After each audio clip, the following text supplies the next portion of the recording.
बिस्मिल्लाहिर्रहमानिर्रहीम। अस्सलाम वालेकुम। मुझे कहते हैं वकार खानज़ादा और आप देख रहे हैं वकार खानज़ादा ऑफिशियल यूट्यूब चैनल। आज का हमारा टॉपिक इंजंक्शन के हवाले से है, जो कि स्पेसिफिक रिलीफ एक्ट से लिया गया है। इसमें आज हम बात करेंगे kinds of injunction, forms of injunction and those cases in which court में refuse to grant injunction. Injunction के हवाले से आपको बताता चलूं कि injunction is a judicial remedy. It is a judicial order to a party to do an act और not to do an act. A party fails to obey the injunction of the court, it may faces criminal or civil penalties and may have to pay damages. Granting of injunction is a matter of judicial discretion of the court. Injunction का मतलब ये है कि जहां पे court order करेगी to do an act और not to do an act. इसकी मुख्तलिफ फॉर्म्स होती हैं, वो हम डिस्कस करेंगे। According to the definition of injunction which is given in section 56 of specific relief act, an injunction is a judicial process or judicial order where a party is required to do or not to do any particular act. Now, forms of injunction. There are two forms of injunction. First one is prohibitory and second one is mandatory.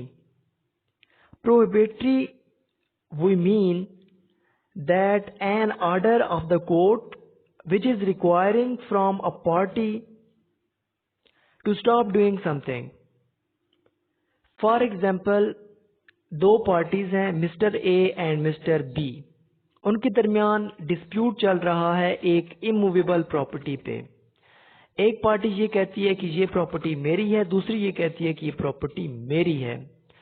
Mister A के पास ownership है लेकिन possession नहीं है, और mister B के पास possession है, जिसकी वजह से वो बेनिफिट हासिल कर रहा है उस इमूवेबल प्रॉपर्टी से।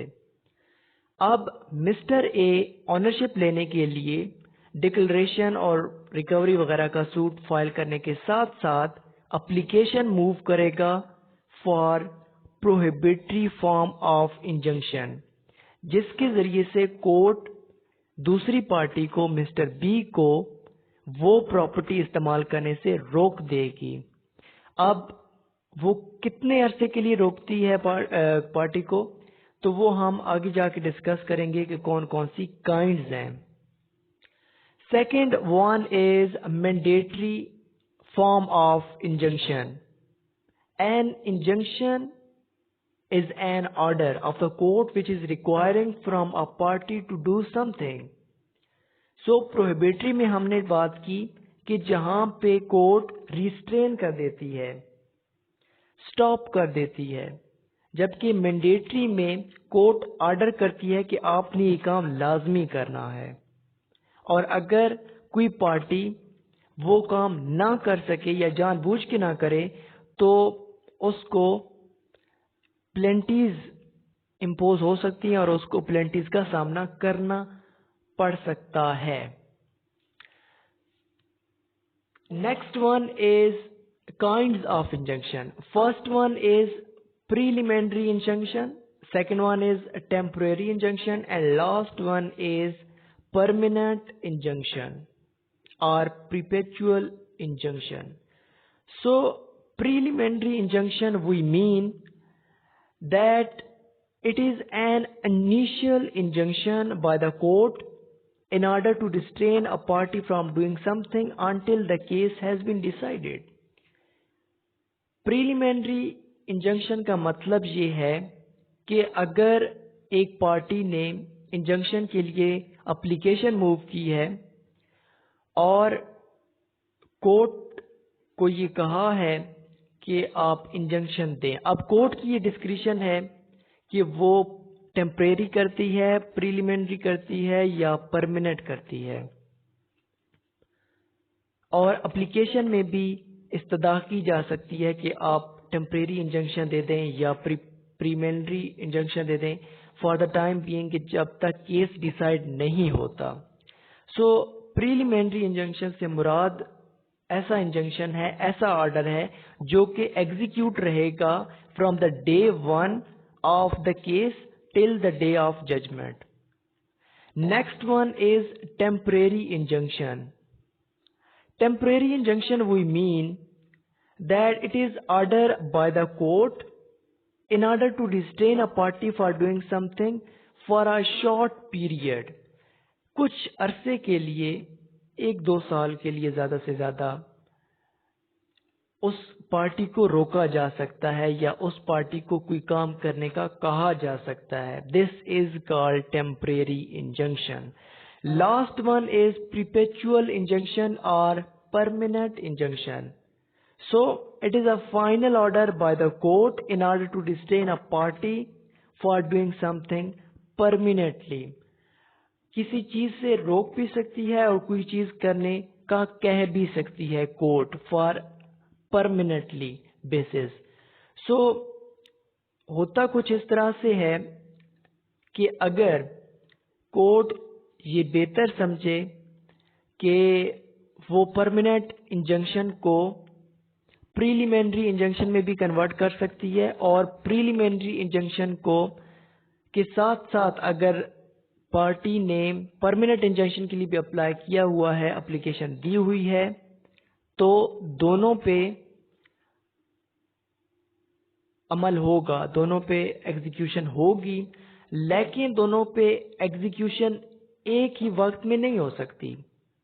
पहले प्रीलिमिनरी इंजंक्शन किया जाएगा, दूसरी पार्टी को ऑर्डर किया जाएगा, और after the decision of the case अगर कोर्ट ये बेहतर समझे तो वो परमानेंट इंजंक्शन लगा देगी दूसरी पार्टी पे। Cases when injunction is refused, कौन कौन से ऐसे केसेस हैं कि जहां पे इंजंक्शन रिफ्यूज की जाएगी बाय द कोर्ट?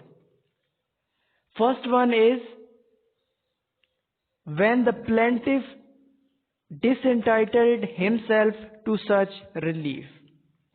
अगर प्लेंटिफ ने डिफेंडेंट के साथ पहले से कोई मुआहदा किया हुआ है कि जिसमें उसने ये एग्री किया हुआ है कि वो ये रिलीफ हासिल नहीं करेगा, तो फिर उसको ये रिलीफ नहीं दिया जा सकता। Second one is stay of pending judicial proceeding और proceeding in any subordinate court.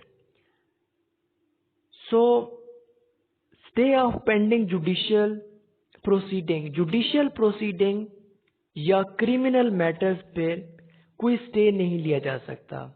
Then stay in criminal matter, criminal matters में भी कोर्ट कोई मुदाखलत नहीं कर सकती। अगर किसी दूसरी कोर्ट में केस चल रहा हो तो। Then prevention of person to file a case, it is also a human right and it is given in the Constitution of Pakistan that it is a basic right of a person to file a case against his offender. Interference in the government. No injunction can be granted to interfere with the public duties of any department of central government or provincial government or within the sovereign act of a foreign government. So government के कामों में court मुदाखलत नहीं करेगी। अगर कोई illegal काम नहीं हो रहा तो कोर्ट में इंजंक्शन नहीं लिया जा सकता, स्टे ऑर्डर नहीं लिया जा सकता, या मैंडेटरी फॉर्म ऑफ इंजंक्शन नहीं लिया जा सकता इन केस के जहां पे गवर्नमेंट सेकंड पार्टी हो। Any other relief, no injunction can be granted to a person who is seeking a special relief from a court against the plaintiff. So होता कुछ इस तरह से है कि स्पेसिफिक रिलीफ एक्ट में डिफरेंट काइंड्स ऑफ रिलीफ दिए गए हैं। For example declaration, cancellation of contract etcetera, specific performance. So अगर उनमें से कोई एक रिलीफ मांगा गया है बाय द प्लेंटिफ, तो प्लेंटिफ को इंजंक्शन का रिलीफ नहीं दिया जाएगा। Thank you so much.